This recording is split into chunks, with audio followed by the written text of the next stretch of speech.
ตอนนี้น้องลินดาสิเฮ็ดหยังเนาะตอนนี้เนาะอ๋อตอนนี้สิขี่โอนซิลูลองเบิ่งดูเฮ็ดจังไดตอนนี้น้องลินดาขึ้นโอนซิลูแล้วเนาะโอนซิลูนี่ก็เป็นตีนรถจักรเก่าเลนโอนไปโอนมาแต่ละมือเนี่ยนี่แล้วนี่บางมือครับบ่ได้เลนมันแดด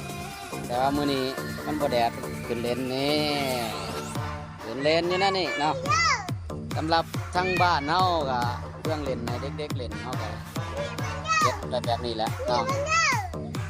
นี่โอ้โหหมุนนี่ผู้นี้กับผู้นึงนะเพิ่นก็มาเล่นคือกันได้เพิ่นนี่ตัวนี้น้องสปายคนสวยเพิ่นนี่น้องสปายมาขี่เบิ่งดูโอ้เวียนหัวโอ้ของหมุนเลยเนาะหมุนแล้วนี่หมุนไปแล้วมันก็วิ่นหัวเนาะน้องสปายเพิ่นว่าวิ่นหัวเพิ่นนี่สิ้นแล้วเพิ่นนี่บ่เป็นหยังเพิ่นนี่พ่นได้ทุกท่าโอ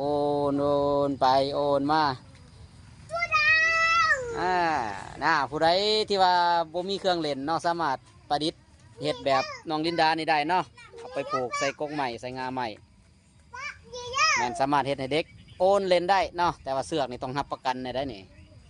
ตัวนี้บ่แม่นเสือกธรรมดาเนาะเป็นสายมัดมัดเปถือว่ามันอยู่เนาะผู้ใหญ่ก็สามารถนั่งได้จบคลิปแล้วบ๊ายบายเร็วบ๊ายบาย